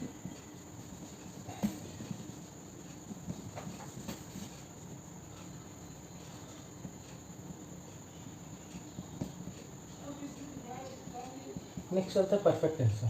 ठीक है, future perfect, future perfect. Perfect मतलब मैंने आपको कुछ बता देना, परफेक्ट मतलब क्या होता है? Have had plus main verb की थर्ड फॉर्म। याद रखने तो मैं ट्रिक बता रहा हूँ कंटिन्यूअस मतलब मेन वर्ब की फोर्थ फॉर्म, परफेक्ट मतलब has have had plus main verb की थर्ड फॉर्म, ठीक है। पैसिव मतलब helping verb plus main verb की थर्ड फॉर्म। ये सबसे क्या होगा ना कि अगर आप स्ट्रक्चर भी अगर भूल गए ना तब बना लोगे फिर। तो स्ट्रक्चर क्या होता है फ्यूचर परफेक्ट कंटिन्यूअस का, सॉरी फ्यूचर परफेक्ट टेंस का, तो सब्जेक्ट रहेगा ही रहेगा। फिर has have had, has have had रखते डायरेक्ट नहीं सर, क्योंकि फ्यूचर है, फ्यूचर में विल सर रहना ज़रूरी है, ठीक है। अब मैं हैज़ हैव रखूँ, नहीं सर, क्यों, विल सर क्या है, मॉडल्स है, मॉडल्स के बाद हमेशा मेन वर्ब की फर्स्ट फॉर्म रहेगी। तो हैज़ क्या है, हैज़ सर मेन वर्ब की फिफ्थ फॉर्म है, हैव का मेन वर्ब की फिफ्थ फॉर्म हैज़ होता है, हैव बेटा मेन वर्ब की फर्स्ट फॉर्म है, और हैड तुम्हारा मेन वर्ब की सेकंड फॉर्म है। तो कौन सा इसमें से रखेगा, हैव रखेगा, तो subject plus will shall plus have, तब मेन वर्ब की third form by object, sorry plus object. तो ये तुम्हारा स्ट्रक्चर हो गया। और इसका पैसिव क्या बदलाएगा, ऑब्जेक्ट का सब्जेक्ट वही विल सेल रहेगा, हैव। अब हैव के बाद अगर मैंने मेन वर्ब की थर्ड फॉर्म लगाई तो याद है ना हैव में कौन बैठा हुआ है, आस्तीन का साथ एक्टिव वर्ब का, तो हम पहले बीन लगा देंगे भैया, बीन लगा के बजाओ, पहले बीन बजाओ, सांप को बाहर निकालो, फिर उसके बाद हम मेन वर्ब की थर्ड फॉर्म लगाएंगे, फिर बाई, फिर ऑब्जेक्ट। तो ये तुम्हारा स्ट्रक्चर हो जाएगा। क्या मैंने किया, सब्जेक्ट, फिर विल सेल रखा क्योंकि फ्यूचर था, फिर हैव रखा, तो यहाँ तक बेटा तुम्हारा ये सेम रहेगा। फिर अगर हैव के बाद मैंने अगर डायरेक्ट मेन वर्ब की थर्ड फॉर्म लगाई तो भैया एक्टिव वॉइस ये बंद कहला जाएगा, तो मैं बीन लगा दूंगा, बीन बजा के पहले उसको मैं बाहर निकाल लूँगा, और बाहर निकल कर फिर मैं मेन वर्ब की थर्ड फॉर्म लगा कर बाय लगा कर ऑब्जेक्ट लगा कर इसे पैसिव कर दूँगा, ठीक है। तो स्ट्रक्चर कैसा बन जाएगा, एग्जाम्पल देता हूँ मैं, एग्जाम्पल क्या दूँ, सपोज लेता हूँ क्वेश्चन में क्या ले लूँ, हाँ, Shreya will have done her work. आप क्वेश्चन कैसे सॉल्व करोगे वो देखो। सबसे पहले सब्जेक्ट श्रेया हो गई, विल हैव डन ये पूरा verb, her work object, subject verb object आपको ढूंढ लेना, ठीक है। अब यहाँ पे ऑब्जेक्ट आपका सब्जेक्ट बन जाएगा हर वर्क, यहाँ पे श्रेया क्या है सब्जेक्ट है, यहाँ पे ऑब्जेक्ट हो जाएगी बाई श्रेया, है ना, बाई श्रेया। अब विल हैव डन को कैसे बदलेंगे, तो हर वर्क विल सेम रहेगा, ठीक है,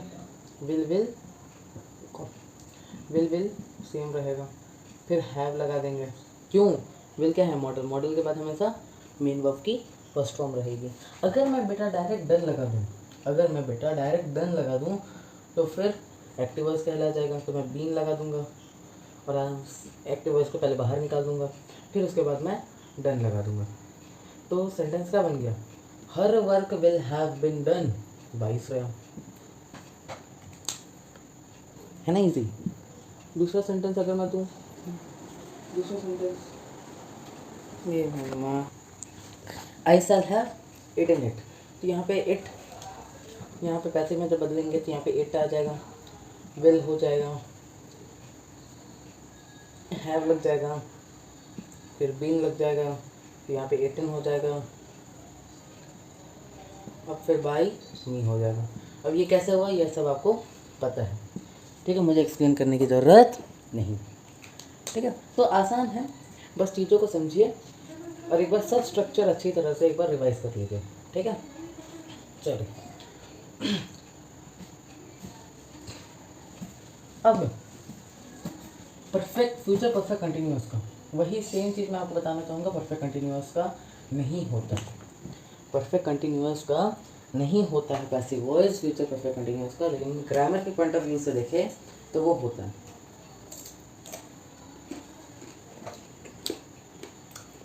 तो अगर सर क्वेश्चन में पूछ दिया तो कैसे करेंगे, कुछ नहीं है, ध्यान से सुनो। स्ट्रक्चर क्या होता है, स्ट्रक्चर क्या होता है फ्यूचर परफेक्ट कंटिन्यूअस का, परफेक्ट कंटिन्यूअस का सब्जेक्ट रखते हैं, फ्यूचर है विल शैल रखेंगे, परफेक्ट है हैज़ हैव हैड रखेंगे, लेकिन विल शैल है तो हैव ही रहेगा, फिर हम बीन रख देंगे, फिर हम कंटिन्यूअस है मेन वर्ब की फोर्थ फॉर्म रखेंगे, फिर हम ऑब्जेक्ट रखेंगे, ठीक है। अब इसका पैसिव क्या हो जाएगा, पैसिव क्या हो जाएगा इसका, ऑब्जेक्ट का सब्जेक्ट प्लस फ्यूचर है तो विल सेल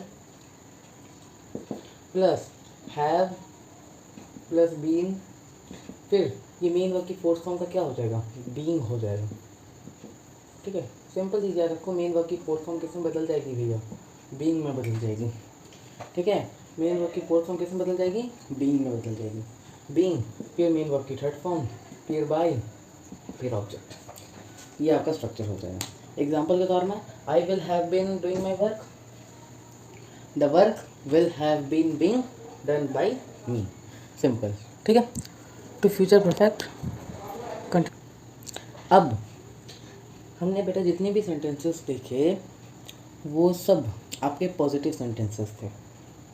ठीक है, जितने भी हमने एग्जांपल्स दिए सब पॉजिटिव थे। सर निगेटिव हुआ तो, निगेटिव हुआ तो कैसे आप इसको कन्वर्ट करोगे,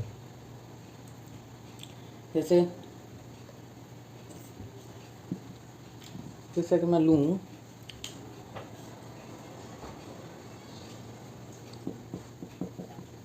I shall have not been doing my work, I shall not have not been doing my work। इसको कैसे चेंज करेंगे, माई वर्क सेम है भैया, कुछ नहीं है, ऑब्जेक्ट को पहले रख देंगे और ये इसको लास्ट में, बाई मी।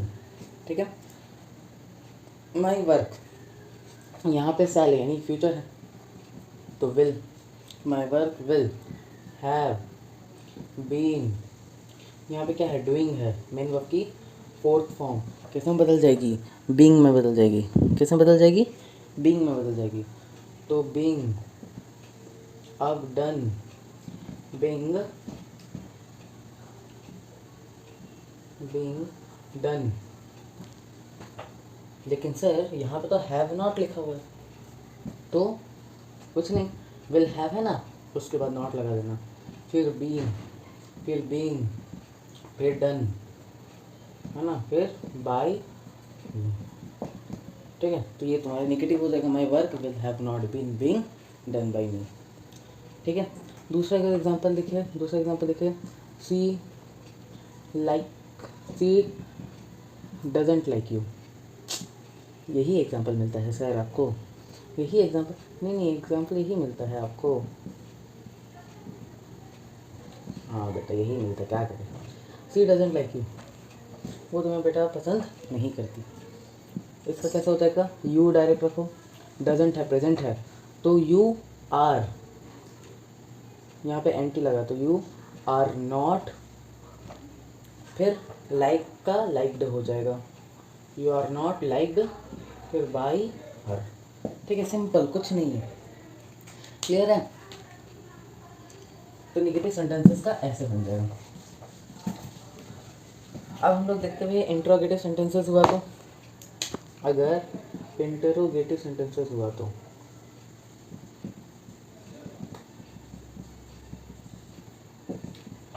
इंट्रोगेटिव सेंटेंसेस का कैसे बनाएंगे। इंट्रोगेटिव सेंटेंसेस मतलब होते हैं क्वेश्चन वाले सेंटेंसेस जिसमें क्वेश्चन पूछे जाते हैं। ठीक है, इसका कैसे बनाएंगे सर, जैसे क्वेश्चन है who did eat the fruits. देखो इस तरह के क्वेश्चंस आपको दिएंगे और आपको बोला जाएगा कि पैसिव में इसको कन्वर्ट कीजिए। तो पैसिव में कैसे कन्वर्ट करेंगे, इसके दो रास्ते हैं। पहला, अगर आपका एग्ज़ाम, पहला रास्ता वो है कि अगर आपका एग्ज़ाम बेटा नज़दीक आ रहा है तो आप ये स्टेप को फॉलो कीजिए। स्टेप नंबर वन क्या है, इसको पहले पॉजिटिव सेंटेंसेस बनाइए, है ना, पॉजिटिव सेंटेंस बनाइए। स्टेप टू क्या है, इसका पैसिव बनाइए, पॉजिटिव का पैसिव बनाइए। स्टेप 3, इस पैसिव का अब आप क्वेश्चन बनाइए।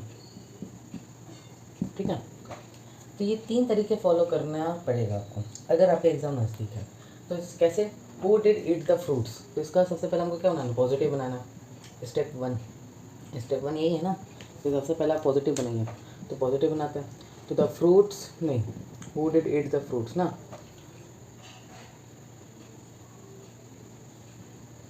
Who did eat the fruits,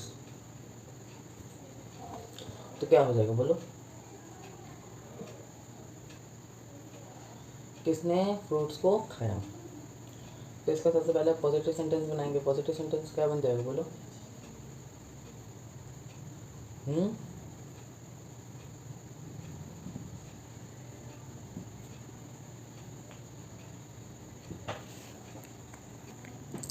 इसको समझाने से पहले सबसे पहले मैं एक चीज़ मैं आपको बता देना चाहता हूँ कि अगर बेटा, एक चीज़ मैं आपको बता देना चाहता हूँ, अगर बेटा आपका सब्जेक्ट, मैंने आपको बोला ना कि सब्जेक्ट, मैंने आपको ये चीज़ बताया था, मैंने आपको शायद बताया था कि सब्जेक्ट पैसिव में सब्जेक्ट से पहले क्या जुड़ जाता है, सब्जेक्ट एक्टिव वॉइस में, सब्जेक्ट एक्टिव वॉइस में जब ये ऑब्जेक्ट बनता है पैसिव वॉइस में, तो उससे पहले आपका क्या जुड़ जाता है, बाई जुड़ जाता है कि नहीं, है सर।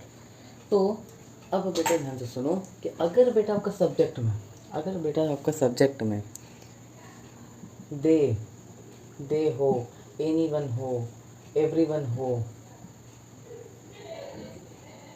नो वन हो, मतलब ऐसे तरह के अगर आपके सब्जेक्ट में अगर आपके वर्ड्स हो, तो याद रखना इन लोग का पैसिव में बाई लगाकर ऑब्जेक्ट लगाने की ज़रूरत नहीं है। नहीं समझे? एग्जाम्पल्स मैं आपको देता हूँ कि मान लो मैं अगर लिखता हूँ anyone at the food, anyone at the food, तो द फूड हो जाएगा वॉज, क्यों, क्योंकि एट है, इटन। अब बाई लगाने की ज़रूरत नहीं है क्योंकि सब्जेक्ट में क्या है, एनीवन। तो अगर सब्जेक्ट में अगर एनीवन हो, समवन हो, समबडी हो, नोबडी हो, दे हो, तो इसमें लगाने की ज़रूरत नहीं है। क्लियर है सबको यहाँ तक? अब ध्यान से सुनो, पॉजिटिव सेंटेंस बनाना है। मैं क्या लिख देता हूँ, एनीवन एट द फ्रूट्स, ठीक है। अब बोलोगे सर यहाँ पे एनीवन कहाँ से आ गया, मान लेते ना एनीवन कौन सा कुछ है, ठीक है। अब इसका स्टेप 2, इसका पैसिव बनाइए। स्टेप 2 क्या बोल रहा है, इसका पैसिव बनाइए। तो द फ्रूट्स एट है तो वर इटन, बाय लगाने की ज़रूरत है नहीं, क्यों, एनीवन है। फिर क्या बोल रहा है, अब इसका क्वेश्चन बनाइए, अब इसका क्वेश्चन बनाइए।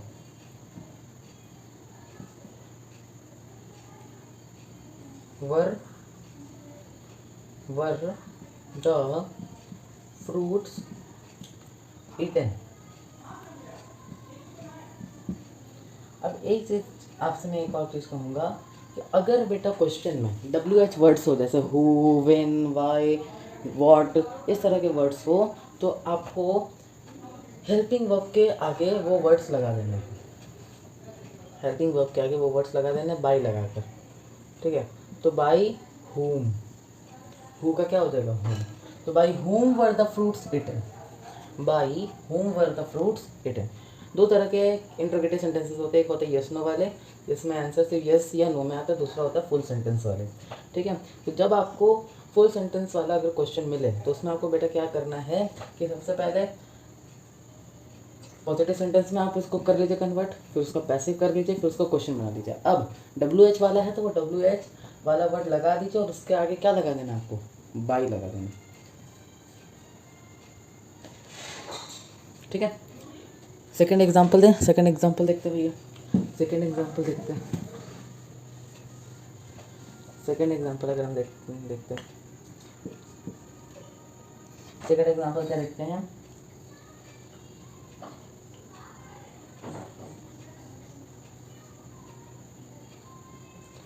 Who will go, who will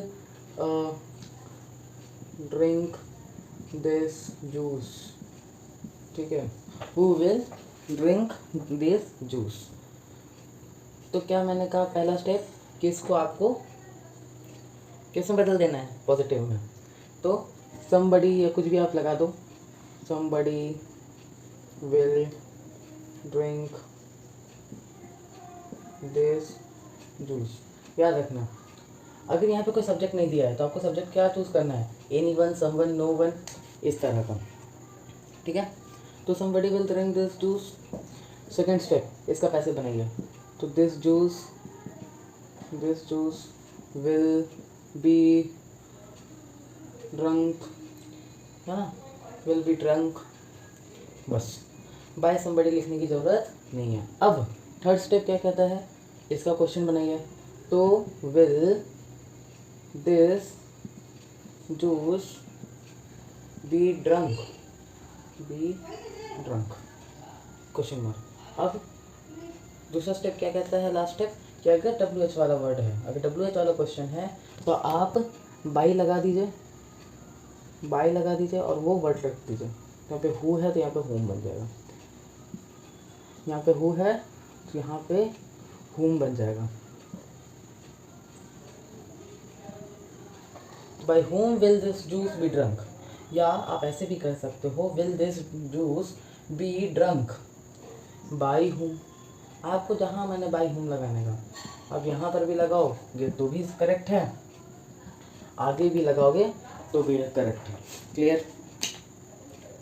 तो इस तरह से इंट्रोगेटिव बनता है। अगर सर WH वाला ना हो तो मान, तो जैसे मैं अगर ये हटा देता हूँ, will drink this juice, will, मैं यू लगा देता हूँ, will you drink this juice. तो अब इसका पलटी कैसे हो जाएगा, जब इसका पॉजिटिव बनाओगे तो पता है कैसे बनेगा, कैसे बनाओगे, you will drink this juice, अब this juice will be drunk by you. अब इसका पैसे इस तरह का बन जाएगा। अब इसका क्वेश्चन कैसे बनेगा, will this juice be drunk by you, बस सिंपल। जब आप बेटा ये क्वेश्चन को प्रैक्टिस करते रहोगे ना, तो आपको ये इतना स्टेप्स करने की भी ज़रूरत नहीं है। आप से क्वेश्चन को पढ़ के भी डायरेक्ट निकाल सकते हो। जैसे will you drink this juice, तो will this juice be drunk by you. आपको कन्वर्ट करने की भी ज़रूरत नहीं है, आप डायरेक्टली यहाँ तक आंसर मन में इमेजिन करके ला सकते हो। बस आंसर क्या चाहिए आपको, क्या चाहिए भैया, प्रैक्टिस चाहिए, ठीक है। तो इंट्रोगेटिव सेंटेंसेस भी अब मेरा हो गया, ठीक है। अब इम्पेरेटिव सेंटेंसेस का देखते हैं कि इम्पेरेटिव सेंटेंसेस हो तो इनका कैसे पैसे बनेगा, ठीक है। इनका कैसे भैया हम पैसे बनाएंगे। तो इम्पेरेटिव सेंटेंसेस क्या होता है, ऑर्डर देने का काम होता है, एडवाइस देने का काम होता है, रिक्वेस्ट करने का काम होता है, ठीक है। ध्यान से सुनो, ऑर्डर क्या होगा, जैसे shut the door, throw the ball, इन सब का पैसे पता है कैसे बनेगा। सबसे पहले हम क्या करेंगे, स्टार्टिंग में लेट रखेंगे, फिर जो ऑब्जेक्ट होगा, फिर हम बी रखेंगे, फिर मेन वर्ब की थर्ड फॉर्म रखेंगे।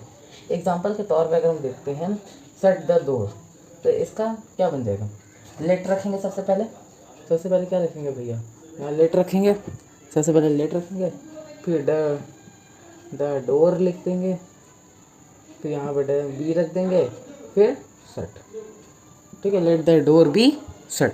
इसका हिंदी ट्रांसलेट करोगे तो क्या निकल रहा है कि दरवाजे को बंद किया जाए, ठीक है। तो ये ऑर्डर जैसा लग रहा है ना, दरवाजे को बंद किया जाए, तो ऑर्डर को इस तरह से लिखते हैं, ठीक है।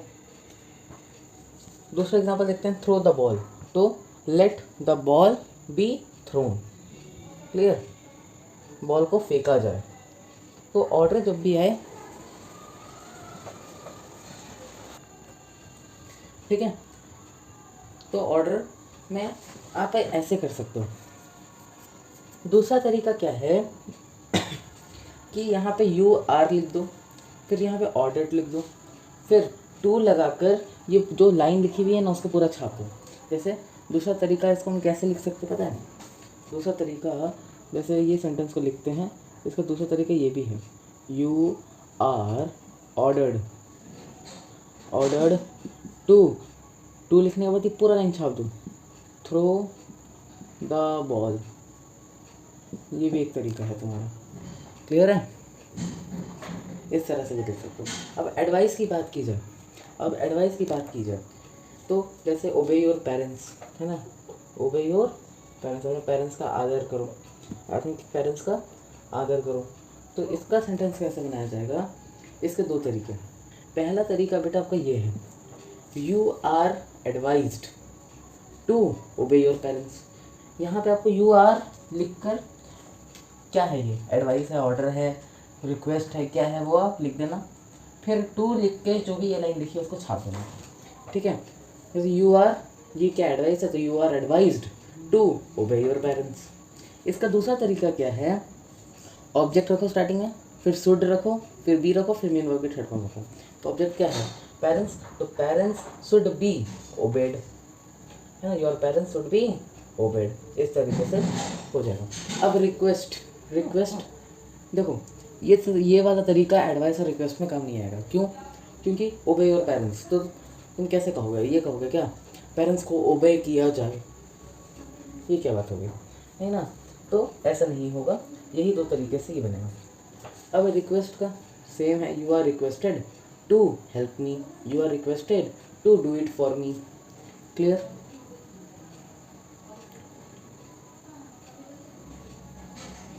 क्लियर है? ये वाला, ये बेटा, ये जो तरीका है वो इसके साथ भी एप्लीकेबल है, इसके साथ भी एप्लीकेबल है, इसके साथ भी एप्लीकेबल है, ठीक है। ये वाला, ये ट्रिक सिर्फ इसके साथ एप्लीकेबल है, ये वाला ट्रिक सिर्फ इसके साथ एप्लीकेबल है। क्लियर है? इसको तुम इसके साथ नहीं कर सकते, इसको तुम इसके साथ नहीं कर सकते, इस ट्रिक को तुम इसके साथ नहीं कर सकते, ना ही तुम इसके साथ कर सकते हो। लेकिन ये जो बेटा है ना, यू आर रिक्वेस्टेड एडवाइस, ये हर सब के साथ, सब चीज़ के साथ हो जाएगा। क्लियर है? यस सर, क्लियर हो गया। ये put emphasis on the subject, यानी ये सब्जेक्ट में क्या करता है, प्रेशर डालता है। क्लियर है? बढ़िया, हमने हर सेंटेंसेस की पैसिव फॉर्म हमने जान ली। अब हम लोग देखते हैं, एक और आपका बस छूट गया है, वो है मॉडल्स। एक और जो बेटा आपका छूट गया है वो है मॉडल्स। मॉडल्स का कैसे बनाया जाए? तो मॉडल्स का मैंने आपको क्या बताया था कि मॉडल्स एक वर्ब्स हैं जिनके बाद हमेशा मेन वर्ब की फर्स्ट फॉर्म लगती है, ओरिजिनल फॉर्म मैं कहूँ तो ओरिजिनल फॉर्म, है ना। और मॉडल्स क्या होते हैं? मॉडल्स जैसे बेटा आपके कैन, मे, है ना, माइट, ये जैसे वर्ड्स है, मस्ट, ये सब बेटा आपके मॉडल्स कहलाते हैं। विल, शैल, है ना, विल, शैल, इस तरह के जो वर्ड्स होते हैं वो मॉडल्स कहलाते हैं। इसका पैसिव कैसे बनता है? इसका पैसिव कैसे बनता है? जैसे सिंपल फ्यूचर टेंस का बनता है। सिंपल फ्यूचर टेंस का कैसे पैसिव का स्ट्रक्चर था? सिंपल फ्यूचर टेंस का सब्जेक्ट था, विल, शैल रखे थे, है ना, फिर सर बी रखे थे, फिर मेन वर्ब की थर्ड फॉर्म रखे थे, फिर बाई रखे थे, फिर ऑब्जेक्ट रखे थे। तो मॉडल्स का पैसिव कैसे बन जाएगा? मॉडल्स का पैसिव कैसे बन जाएगा? यहाँ पे बस हम विल, शैल हटा कर बेटा मॉडल्स होते हैं, सिंपल। यही तुम्हारा स्ट्रक्चर हो जाएगा, यही तुम्हारा स्ट्रक्चर हो जाएगा। क्लियर? एग्जाम्पल के तौर पर देखें, एग्जाम्पल के तौर पे देखते हैं, दो सेंटेंस लिखता हूँ। It can, I can do it for you, I can do it for you. दूसरा sentence, you should obey your parents. ठीक है, ये मान लो कि दो को मैंने सेंटेंसेस लिखे हैं, इससे मुझे पैसे में बदलना है। ये मॉडल्स वाले हैं, कैन है, शुड है, तो ये मॉडल्स वाले कैसे करेंगे? पहचानोगे कैसे? मॉडल्स तो पढ़े नहीं हो, तो पहचानने का बस एक सिंपल सा ट्रिक है बेटा। अगर इनके बाद मेन वर्ब की फर्स्ट फॉर्म आती है, अगर इनके बाद मेन वर्ब की फर्स्ट फॉर्म आती है, तो ये सब क्या कहलाएंगे? मॉडल्स। ठीक है, तो इनका पैसिव कैसे बदला जाएगा? सब्जेक्ट क्या है? आई कैन डू, तुम्हारा वर्ब। ठीक है, आई है तुम्हारा सब्जेक्ट, कैन डू है तुम्हारा वर्ब, और इट है तुम्हारा ऑब्जेक्ट, और फॉर यू तुम्हारा एक्स्ट्रा चीज़ है। तो इसको तुम कैसे बनाओगे? यहाँ पे तो हम लिख देंगे इट, अब यहाँ पे can be done by me for you, simple है भैया। सब्जेक्ट वर्ब ऑब्जेक्ट मुझे मिल गया, सब्जेक्ट वर्ब ऑब्जेक्ट मुझे मिल गया। आई का यहाँ पे मी हो गया, बाई लगा दिए, इट का यहाँ हो गया, कैन बी डन हो गया। अब जो एक्स्ट्रा बचा है वो लास्ट में लिखिए। सेकेंड पर करते हैं, you should obey your parents. तो यू है तुम्हारा सब्जेक्ट, शुड है, ओबे है तुम्हारा वर्ब, योर पेरेंट्स है तुम्हारा ऑब्जेक्ट। तो योर पेरेंट्स यहाँ पे आ जाएगा, योर पेरेंट्स यहाँ पे आ जाएगा, शुड आ जाएगा, फिर यहाँ पे बी आ जाएगा, obeyed, clear. Your parents should be obeyed by you लिख दो, सिंपल है। या नहीं लिखने का मन है तो कोई दिक्कत वाली बात नहीं है, क्लियर। लास्ट में आप बाई लगा भी सकते हो, ऐसा कोई वैसे रूल तो नहीं, लेकिन लगा ही लेना, ठीक है। लेकिन जब एनीवन हो, समवन हो, समबडी हो, नो वन हो, नो बडी हो, तो इसमें मत लगाना, क्लियर है। तो इस तरह से आप सेंटेंसेस बना सकते हो, क्लियर है। तो इसी के साथ बेटा हमने पूरा का पूरा एक्टिव पैसिव वॉइस कंप्लीट कर लिया। अब हम लोग एक्सरसाइजेस को सॉल्व करते हैं, ठीक है। एक्सरसाइजेस को सॉल्व करेंगे। चलो, तो ये एक्सरसाइजेस है, चेंज द वॉइस। मुझे भी इसकी वॉइस को चेंज करना है, यानी कोई चीज़ एक्टिव में भी है, एक्टिव में है तो उसे पैसिव में बदलना, कोई चीज़ पैसिव में उसे एक्टिव में।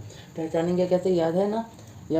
पैसिव मतलब helping verb plus main verb की थर्ड फॉर्म।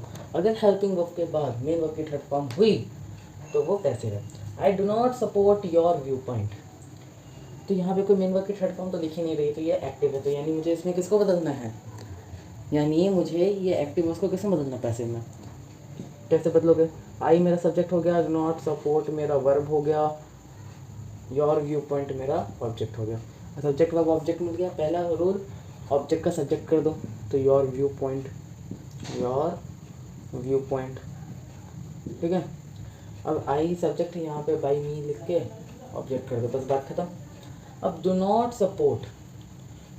सपोर्ट, यहाँ पे कौन सा वर्ड है, डू, यानी प्रेजेंट है। तो योर व्यू पॉइंट, ये सिंगुलर है तो इज नॉट सपोर्टेड, है ना, देखिए हेल्पिंग वर्ब लगाना है। तो your view point is not supported by me, ये आंसर हो जाएगा, क्लियर। नाउ दूसरा question, was he fined for coming late. इसको आपको कैसे फाइंड आउट करोगे, जब क्वेश्चन इस तरीके का दिया हो कि भैया बताओ कि ये पैसिव में है नहीं, कैसे करोगे। सबसे पहले इसको आप पॉजिटिव में बदलोगे, तो क्या हो जाएगा, he was fined for coming late, है ना। आगे का सेंटेंस डॉट रिपीट, ठीक है। तो यहाँ पे वॉज है जो हेल्पिंग वर्ब है, और उसके बाद मेन वर्ब की थर्ड फॉर्म लगी है, तो ये पैसिव है। तो इसे मुझे एक्टिव में बदलना है। कैसे बदलेंगे, तो he was fined for coming late, है ना। तो इसको पहले मुझे ये सेंटेंस को किस में बदलना होगा, एक्टिव वॉइस में। तो he was fined for coming late, तो यहाँ पे बाई लिखा हुआ नहीं है, यानी एनी वन लिख देते हैं। Any one fined him for coming late, ठीक है। अब देखो तो इसका अब इसका पैसे बनाओ, तो he was fined for coming late, ठीक है। तो ये तुम्हारा एक्टिव वॉइस का क्या हो गया, पॉजिटिव सेंटेंस बन गया। अब इस पॉजिटिव को हम इंट्रोगेटिव में कन्वर्ट कर देंगे। तो डिड एनीवन लिख देते हैं, है ना। डिड एनीवन होगा, anyone fined him for coming late. क्या किसी ने इसको फाइंड किया लेट आने से, ठीक है। इस क्वेश्चन को सबसे कैसे सॉल्व करोगे, सबसे पहले आप इसको पॉजिटिव में कर लेना, फिर पॉजिटिव का फिर आप इसको एक्टिव वॉइस में बदल देना, फिर उसके बाद आप इंट्रोगेटिव में बदलना। लेकिन आप जो क्वेश्चन प्रैक्टिस करने लग जाओगे ना बेटा, तो ये अपने आप ही हो जाएगा, ठीक है। नेक्स्ट, द बॉल सब्जेक्ट हो गया, वॉज किक्ड वर्ब हो गया, बाय द कैप्टन ऑब्जेक्ट हो गया। यहाँ पे देखो बेटा, वॉज जो है, वॉज के बाद क्या है, किक्ड है, यानी वॉज के बाद किक्ड है, यानी हेल्पिंग वर्ब के बाद मेन वर्ब की थर्ड फॉर्म यानी ये पैसिव है, जैसे हमको किस में बदल देना है, एक्टिव में। तो यहाँ पे सब्जेक्ट है, यहाँ ऑब्जेक्ट हो जाएगा द बॉल, यहाँ पे ऑब्जेक्ट, यहाँ पे सब्जेक्ट, बाई हट जाएगा, द कैप्टन। अब वॉज है, डायरेक्ट किक्ड,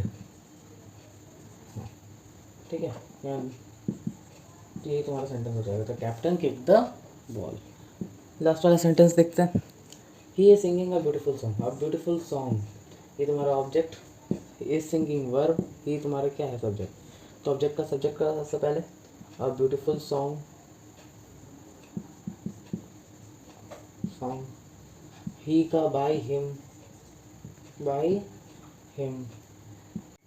यहाँ पे सिंगिंग है, मेन वर्ब की फोर्थ फॉर्म, तो बींग, फिर संग, ठीक है।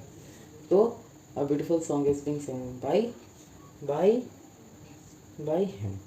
क्लियर। इस तरह से बेटा क्वेश्चन आपके एग्जाम में पूछेंगे, ठीक है।